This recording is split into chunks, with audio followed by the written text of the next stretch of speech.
O tema dessa mensagem é Aprendendo com Agar no Deserto. Agar era uma serva, uma escrava de uma mulher chamada Sarai, casada com Abrão. Não é Abraão, não, é Abrão. Abraão foi o nome transformado, mudado por Deus depois. Mas aqui nesse momento era Abrão e Sarai. E essa serva chamada Agar. E Deus visita Abrão e fala para ele que ele terá uma grande descendência. E então Sarai, e a conversa que ela é longa, não é rápida, mas Sarai, ela fala para Abrão: Abrão, eu já estou velha, não posso ter filhos. Você já está com mais de 80.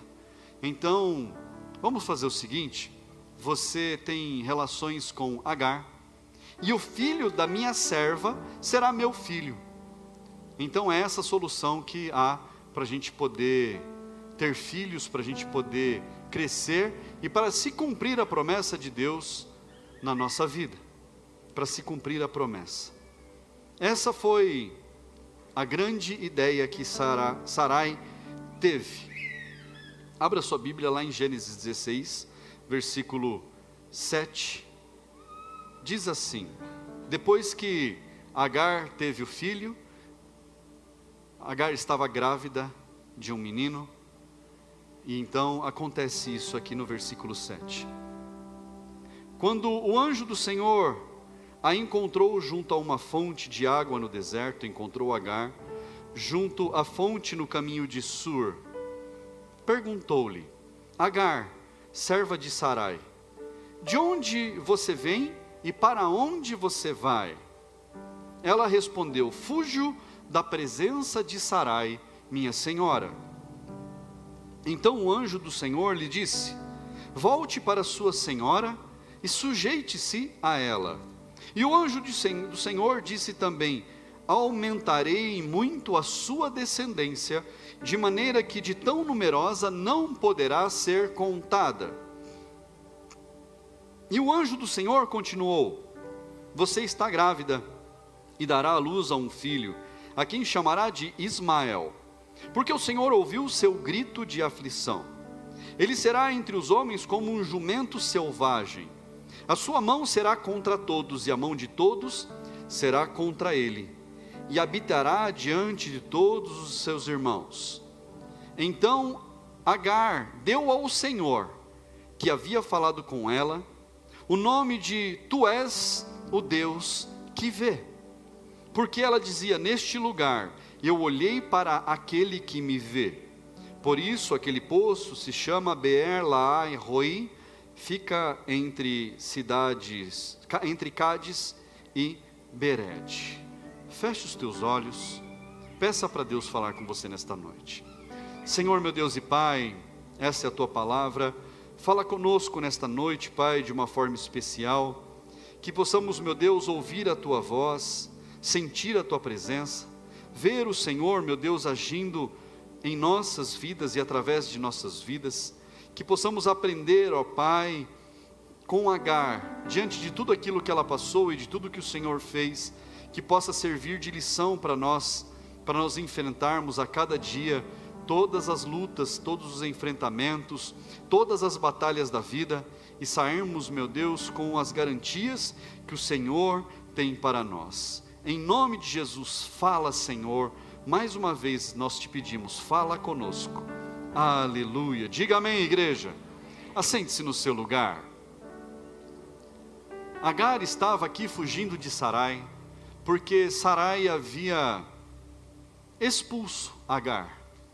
Ela falou para Abrão: Abrão, olha, Agar agora ficou grávida de você, e ela fica me olhando com desdém, fica debochando da minha cara, porque ela está grávida e eu não estou grávida.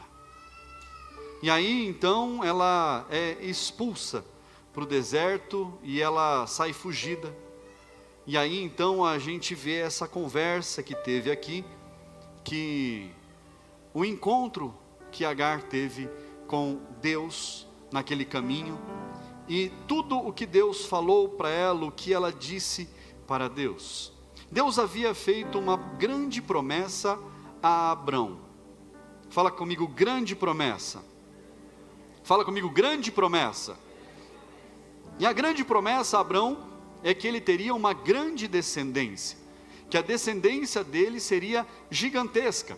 Só que o nome Abrão significa pai honrado ou pai exaltado. Esse é o significado do nome Abrão. Mas Abrão não tinha nenhum filho sequer para poder fazer uma descendência. E então, nesse meio tempo, Sarai dá uma solução. Ela dá essa solução: olha, você vai ter relações com a minha serva, e o filho da minha serva será meu filho, e ali nós teremos uma descendência. Mas Deus não mandou nada disso ser feito. Não foi isso que Deus falou para fazer. Deus havia feito uma promessa. E quando Deus faz uma promessa, Ele cumpre. Quando Deus Ele promete algo na sua vida, Deus cumpre. Fala para essa pessoa, esse crente que está do seu lado fervoroso, fala para ele assim: quando Deus te faz uma promessa, Ele cumpre. Deus cumpre, Deus não é mentiroso. Deus faz as coisas acontecerem. Mas aqui, Sarai ficou perplexa: como que eu posso, na minha velhice, na velhice do meu marido, nós termos um filho? Mas aqui Agar, grávida de Abrão. Mas eu quero que você veja a promessa, a grande promessa que foi feita sobre Abrão. Gênesis capítulo 15, versículo 5, diz assim: então o Senhor levou Abrão para fora, e disse: olhe para os céus, conte as estrelas se puder contá-las. E lhe disse: assim será a sua posteridade. Deus chamou Abrão para fora da tenda dele, à noite, no breu da noite. Falou para Abrão: Abrão, contempla o céu.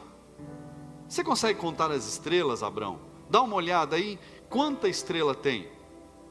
E eu acho que você já deve ter feito isso em algum momento da sua vida, de num lugar bem escuro estar olhando para o céu. Quem já fez isso? Os nossos olhos vão se acostumando, né, com o breu, com a escuridão, e com o passar dos minutos, a gente vai começando a enxergar mais e mais estrelas. Não é assim? É ou não é? Você pode até contar as mais brilhantes, conta aqui, tá, 1, 2, 10, 15, 20, daqui a pouco surge mais um monte, você fala: de onde estava isso? É que os seus olhos foram acostumando. E é assim que Deus faz cumprir a promessa dele na vida de Abrão. Ele vai vendo as estrelas mais brilhosas, e conforme os olhos dele vão se acostumando, ele vai enxergando a multiplicação das estrelas diante dos próprios olhos. E era isso que Deus havia profetizado, havia prometido a Abrão que aconteceria. A descendência dele seria como as estrelas nos céus, incontáveis. Olha só. Mas eu quero falar a respeito de 5 lições que nós podemos aprender com o que Agar passou. 5 lições. Porque até aqui nós entendemos que Agar fugiu para o deserto, grávida. O anjo de Deus se encontrou com ela e deu algumas instruções, conversou com ela ali. Mas, primeira das lições: Deus vê quando somos rejeitados. Fala comigo assim: Deus vê quando somos rejeitados. A rejeição, ela acontece na nossa vida de inúmeras maneiras, irmãos. Tem pai que rejeita filho, tem filho que rejeita pai, tem um monte de rejeição. Tem ou não tem? Tem marido que rejeita esposa, tem esposa que rejeita o marido. São as rejeições da vida. Elas acontecem, irmãos. Acontecem em todos os lugares, em um monte de família. Não vou falar aqui em todas, porque não é em todas não, mas acontece em muitas famílias. A rejeição familiar. Mas a gente pode ver rejeição de tudo quanto é forma, irmãos. Rejeições àquilo que você deseja fazer, rejeições a como você quer andar, rejeições às suas decisões. Tem um monte. Mas Deus, Ele vê quando somos rejeitados. E aqui tem um mistério, porque Deus, Ele vê todas as coisas, sim? Sim ou sim? Deus vê todas as coisas. Mas, e as coisas que acontecem por aí, com as pessoas no mundo? Deus não está vendo? Está vendo, não está? Mas só que Deus, Ele cumpre promessas dele sobre quem tem aliança com Ele. E aqui está uma grande justiça, porque Deus, Ele é amor, mas Deus também é justiça. Deus é justo. E eu vejo tantas pessoas, eu tenho certeza que você já viu, pessoas falando assim: nossa, mas será que Deus existe? Porque tem fome na África, tem fome não sei aonde. Será que Deus não vê a maldade do ser humano? Pais matando filhos, filhos matando pais. Deus vê todas essas coisas, irmãos, vê ou não vê? Mas o que Deus tem a ver com isso? Se fomos nós mesmos que causamos, se é o próprio ser humano que causou todos os problemas, será que Deus não podia, num estalar de dedos, fazer uma mágica, um milagre, e resolver todos os problemas da humanidade? Seria fácil demais, irmãos. Ninguém precisaria ter consciência, nós não precisaríamos ser humanos, bastaria a gente ser um monte de robô. Pronto, acabou o problema da humanidade, não tem mais problema. Mas Deus, num estalar de dedos, podia fazer a terra inteira se dissipar, desaparecer, encerrar a nossa vida por completo. Podia ou não podia? Claro que pode. Ele pode todas as coisas. Então, nós precisamos entender que Deus é justo, e a aliança que Ele faz é com os filhos dEle. Deus fez uma aliança com você e com a sua casa. Sabe por quê? Porque você decidiu estar diante dEle. Você escolheu estar na presença dEle. E é por isso que Deus ouve a sua oração, é por isso que Deus responde a sua oração, e é por isso que Deus te vê quando você sofre algum tipo de rejeição. Gênesis 16, versículo 13. Então Agar deu ao Senhor, que havia falado com ela, o nome: Tu és o Deus que vê. Porque ela dizia: neste lugar eu olhei para aquele que me vê. Agar teve um encontro com Deus, um encontro com o Senhor, algo magnífico. E ela chamou o Deus de o Deus que vê. Ela deu o nome a Deus, o Deus que vê, o Deus que pode ver, o Deus que conhece todas as coisas. Mas para Agar, Deus era o Deus que a via. Ela falou: esse é o Deus que me vê, que se importa comigo. Deus se importa com os seus. Deus cuida dos seus. Deus tem cuidado de você, tem ou não tem? Deus tem sustentado a sua casa. Deus tem abençoado a sua vida.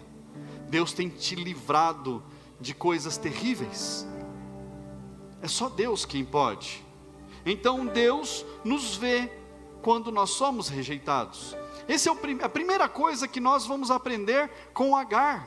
Agar teve essa experiência de se encontrar com Deus, e ela declarou: esse é o Deus que me vê. Por que ela disse isso? Porque os deuses dos povos egípcios, e ela era uma egípcia, os deuses dos povos egípcios, deuses com letra minúscula, eles não viam ninguém, porque por mais que eles tivessem olhos, eles não eram capazes de enxergar. Por mais que eles tivessem ouvidos, eles não eram capazes de ouvir. Eram apenas esculturas feitas por mãos de homens.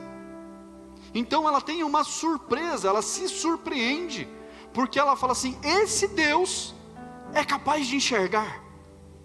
Esse Deus é capaz de me ver.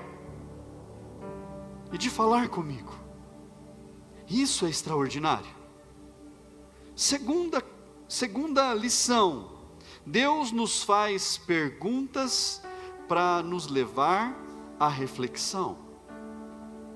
Você já percebeu as conversas inteligentes, como é que elas são? Você vê duas pessoas que elas querem vencer numa conversa, elas ficam argumentando uma contra a outra, mas por causa disso, não sei o que, não, mas por causa disso, tal coisa assim, assim, assado. Aí o outro, não, mas é assim, assim, assado. Fica num vai e vem que não acaba nunca.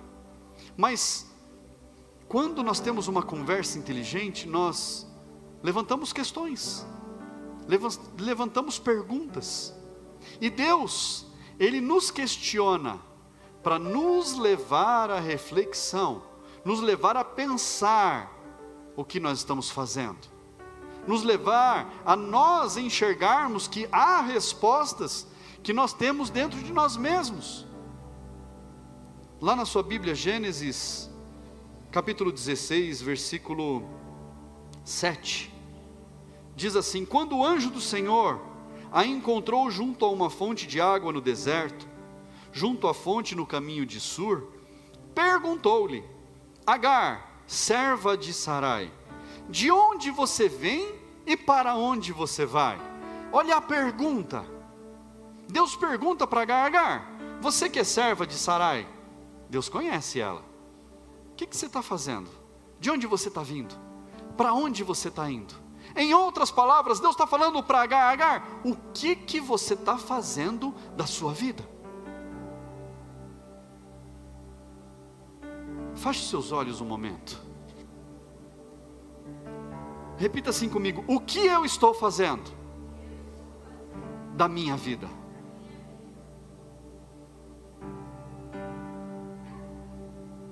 Pode abrir seu olho. O que você tem feito da sua vida? Como você tem utilizado o tempo que foi te dado todos os dias? Como você tem usufruído de tudo aquilo que Deus tem colocado nas suas mãos? Como você tem agido diante de tudo aquilo que Deus tem te perguntado? Quais têm sido as suas respostas para Deus? A gente precisa parar e refletir inúmeras vezes na nossa vida. E essa pergunta, ela é crucial para nós. O que nós estamos fazendo das nossas vidas? O anjo perguntou para Agar: Agar, o que você está fazendo? Da onde você está vindo? Para onde você está indo? Agar estava ali fugindo. A resposta dela foi essa: estou fugindo, porque fiquei com medo. Mas você vai para onde? O que você vai fazer da sua vida? É que nem pessoa que escuta um estampido, um barulho e sai correndo. Vai correr para onde? Vai se esconder aonde? Já viu gente que fica desesperada, levanta as duas mãos para o alto, sai correndo, que nem doida? Aí você pergunta para a pessoa: o que você está fazendo? Ela não sabe, ela só levantou a mão e saiu correndo. Agar não tinha boas respostas para aquilo que Deus estava questionando ela, mas ela precisava refletir, ela precisava encontrar respostas, ela precisava entender o que ela estava fazendo da vida dela, porque sobre Abrão havia uma promessa, e o filho que estava no ventre dela era filho de Abrão. Então ela precisava entender, ela precisava compreender com quem ela estava falando, o que ela estava fazendo, por que ela estava agindo daquela maneira. Fala comigo, terceiro ponto: Deus ouve nosso clamor e nos responde. Deus ouve a sua oração e Ele responde a sua oração. Quanto tempo leva para responder uma oração? Você teve uma oração que levou mais de 15 anos. Eu tenho uma oração que está levando mais de 25. Você tem alguma oração que Deus não respondeu ainda? Tem? Quem tem? Levanta a mão. Uau! Agora, quem já teve uma oração respondida por Deus? Percebe? Ore mais. Deus vai responder mais. Porque aquilo que Deus não responde, e eu tenho uma convicção muito grande com relação a isso, é porque um dia eu ouvi um pregador falando, meu amor. Ele falava assim: se Deus está demorando, é porque Deus está caprichando. Deus caprichou?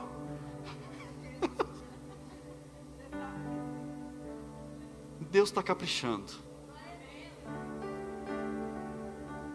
Pastor, e se Deus nunca responder? Ele deixa de ser Deus por causa disso? Continua. Ele continua sendo Deus. Ele pode falar para nós: olha, a sua oração, a resposta é não. Ele pode falar para você: olha, da sua oração, a sua resposta é sim. Ele pode falar também: ó, da sua oração, não está na hora ainda. Ou simplesmente ficar quieto, porque Ele não quer te responder. Porque talvez a gente precise compreender que essa nossa oração precisa ser remodelada, talvez. Mas Deus ouve e responde às nossas orações. Gênesis 16, versículo 11, diz assim: e o anjo do Senhor continuou: você está grávida e dará à luz um filho, a quem chamará Ismael, porque o Senhor ouviu o seu grito de aflição. Ele será entre os homens como um jumento selvagem. A sua mão será contra todos e a mão de todos será contra ele, e habitará diante de todos os seus irmãos. Deus fez promessas e garantias para o futuro do bebê, que ainda estava na barriga. Deus falou: olha, você vai ter um filho, o nome dele vai ser Ismael, dele vai surgir uma grande nação, serão os ismaelitas vão gerar os muçulmanos, que são os do Islã hoje. Olha só, uma grande nação. Mas só que Sarai não, Agar teve uma resposta. Agar precisava de uma resposta de Deus. Agar precisava ouvir a voz do Senhor. E Deus não apenas respondeu, como deu uma garantia para o futuro dela. E esse é o terceiro ponto. Mas para nós entrarmos nos dois últimos pontos, eu quero que você entenda o que aconteceu. Agar voltou, ficou quietinha no canto dela, servindo a Sarai, deu à luz ao menino Ismael. Abrão chamou ele de Ismael. Ismael cresceu forte, e quando Ismael estava com 13 anos de idade, Deus visitou Abrão e Sarai, e falou para ele: olha, você será um pai de uma grande nação, então seu nome será Abraão. E Sarai mudou o nome para Sara. E depois de 1 ano, Sara teve um filho, chamado Isaque, o filho da promessa. Mas quando nasceu Isaque, Sara ficou temerosa, porque ela começou a ver as atitudes de Ismael com relação a Isaque criancinha. E ela falou: olha, Abraão, não está dando, o convívio não está bom, eu estou vendo aí o que está acontecendo. Ismael fica diminuindo Isaque, Ismael fica provocando Isaque. Eu não quero mais Agar, nem esse menino aqui com a gente, porque o meu filho é Isaque. E Abraão então acorda de madrugada, dá um cantil de água para Agar, dá um pão para ela e fala: olha, segue sua vida, segue a sua vida, porque o filho da promessa é Isaque. não tenho mais nada agora contigo. E Agar, ela vai embora. Mas só que, se passaram 14 anos, irmãos, quase 15 anos. Olha quanto tempo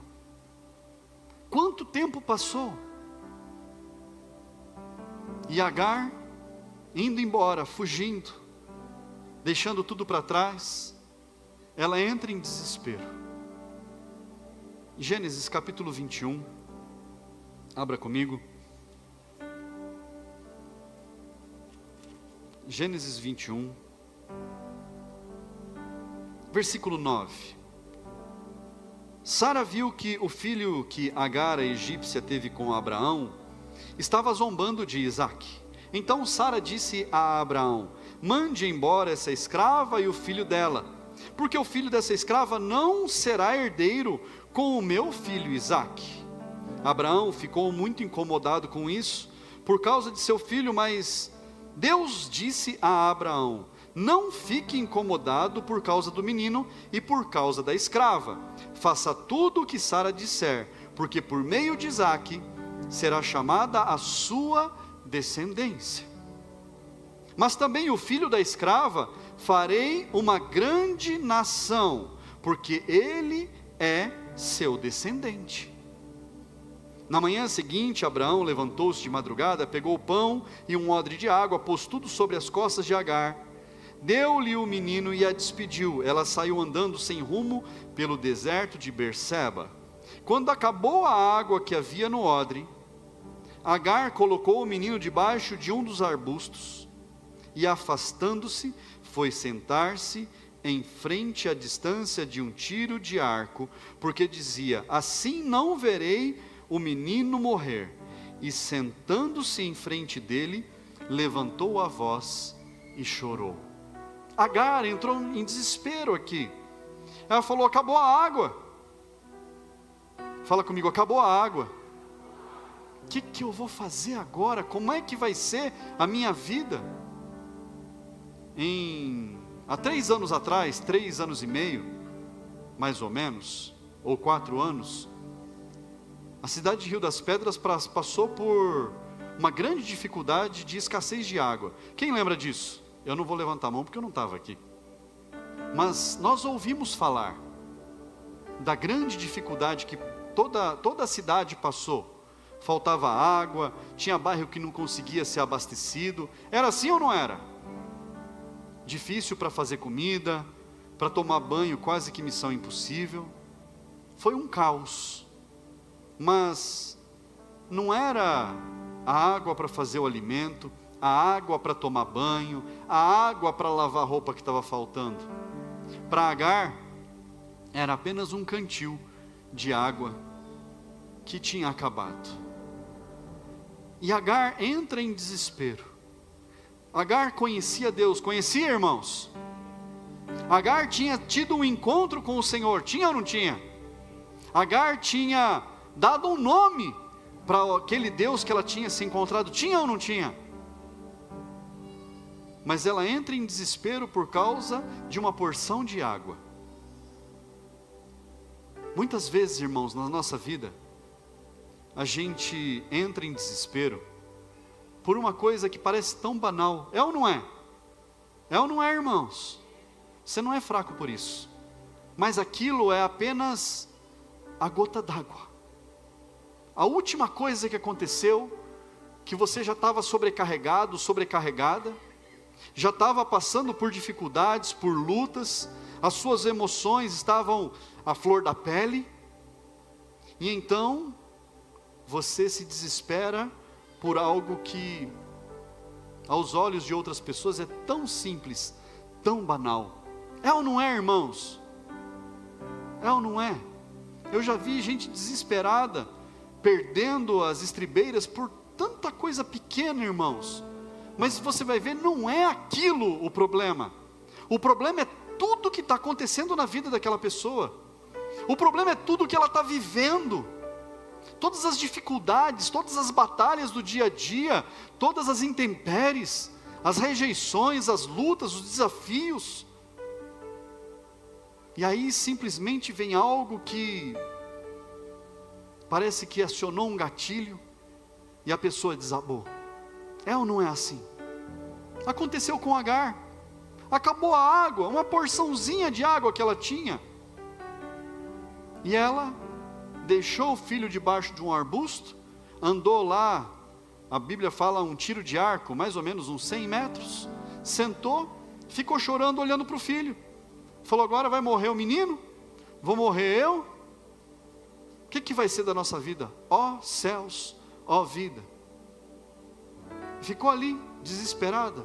Mas Deus, Ele proporciona para nós saídas onde a gente só vê desespero.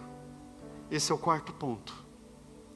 Fala comigo, Deus proporciona saídas onde nós só vemos desespero. Gênesis 21, 19 diz assim: então Deus lhe abriu os olhos, e ela viu um poço de água, e indo até o poço, encheu o odre de água, e deu de beber ao menino. A necessidade de Agar naquele momento, era matar a sede dela, que estava fazendo ela entrar em desespero. Deus, às vezes, Ele nos dá um refrigério, de algo tão ínfimo, de algo tão pequeno, só para que a gente observe, veja um pequeno sinal e fala assim, poxa vida, Deus está me vendo. Poxa vida, Deus matou a minha sede. Eu já contei um testemunho aqui há muito tempo atrás, e eu quero contar para você guardar.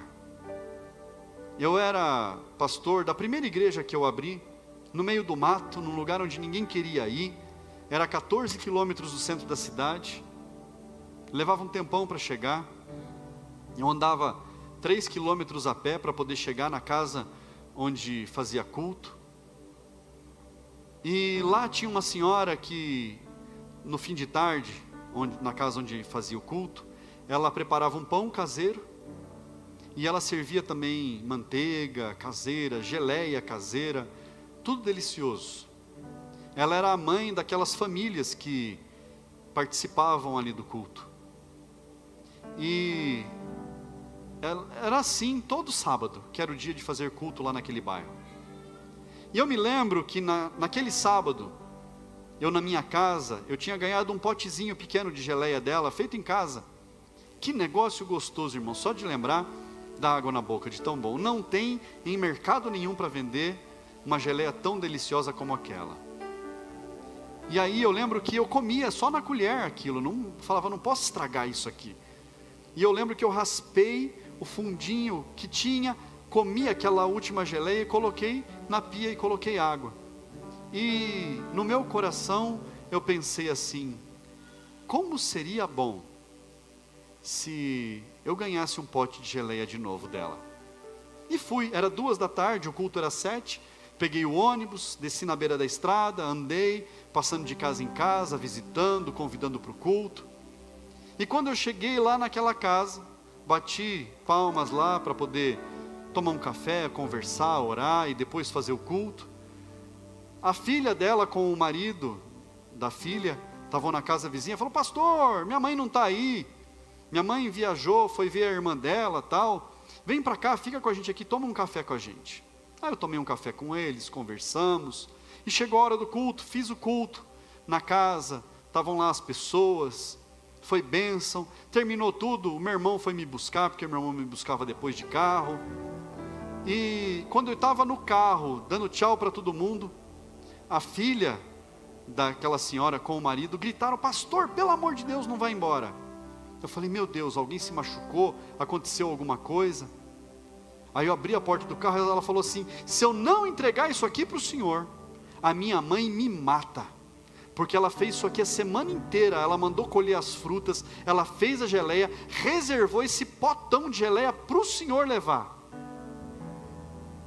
Deus, Ele cuida de detalhes, só para a gente saber que Ele é Deus. Irmãos, isso marcou a minha vida, um pote de geleia, que Deus preparou com carinho para mim. Deus abriu os olhos de Agar.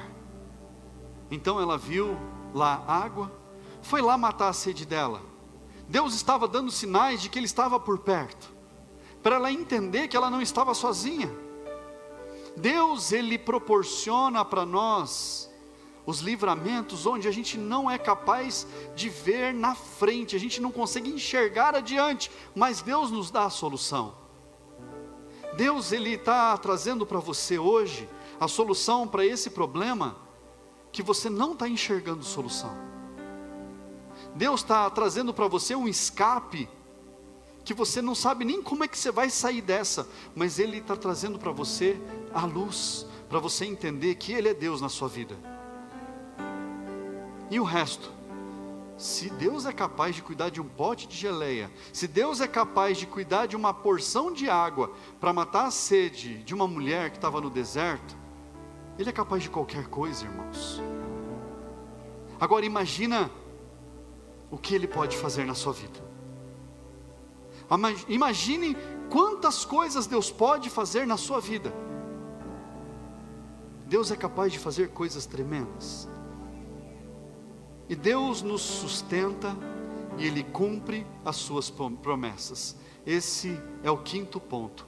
Fala comigo: Deus me sustenta e Ele cumpre as suas promessas.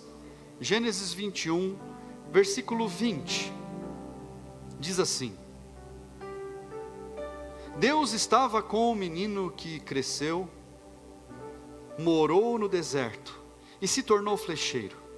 Ele morava no deserto de Parã e a mãe dele casou com uma mulher, e a mãe dele o casou com uma mulher da terra do Egito. Deus cumpriu as promessas na vida daquele menino. Deus cuidou dele e fez ele crescer. Mas eu quero te chamar a atenção para um detalhe. No versículo 17, diz assim: Deus, porém, ouviu a voz de quem? Fala de novo. Deus ouviu a voz? Deus ouviu a voz do menino. E do céu, o anjo do Senhor chamou Agar e lhe disse: o que é que você tem, Agar? Não tenha medo, porque Deus ouviu a voz do menino aí onde ele está. O que a palavra de Deus fala que o menino disse? Nada. A gente não sabe o que o menino falou. Mas eu imagino um rapaz de quase 15 anos de idade, sentado, vendo a mãe indo longe, chorando desesperada. Eu imagino a agonia dessa mãe. Certamente esse menino falou: cadê o Senhor, Deus da minha vida? Cadê o Senhor que me colocou no ventre da minha mãe? Por que minha mãe está chorando desse jeito? O Senhor nos trouxe até aqui para sermos abandonados? O que vai ser da nossa vida? Eu acredito que o menino começou a fazer perguntas para Deus. E o anjo disse que Deus ouviu a voz do menino e cuidou da mãe e cuidou do menino. E eles se tornaram uma grande nação, porque havia uma promessa para Abrão sobre a vida do menino que viria. Deus, Ele cuida dos seus. Deus, Ele cuida daqueles que são dele. Mas eu quero que você entenda que Deus cuida dos seus. Deus cuida da sua casa. Deus cuida da sua família. Deus não te deixa desamparado em momento algum. Mas você precisa saber que Ele é o Deus que te vê. Você precisa declarar: eu sei que o Senhor me vê. Fala bem forte assim: eu sei que o Senhor me vê. O Senhor está te vendo. Seja qual for a dificuldade, seja qual for o desafio, o Senhor sabe o que você está passando. Seja qual for o enfrentamento, Deus sabe o tamanho da dificuldade. Deus conhece as suas limitações, mas Deus também responde às suas orações. E o que Deus quer fazer com você é transformar a sua história, abençoar a sua vida, a sua casa, a sua família, para que a sua alegria seja completa.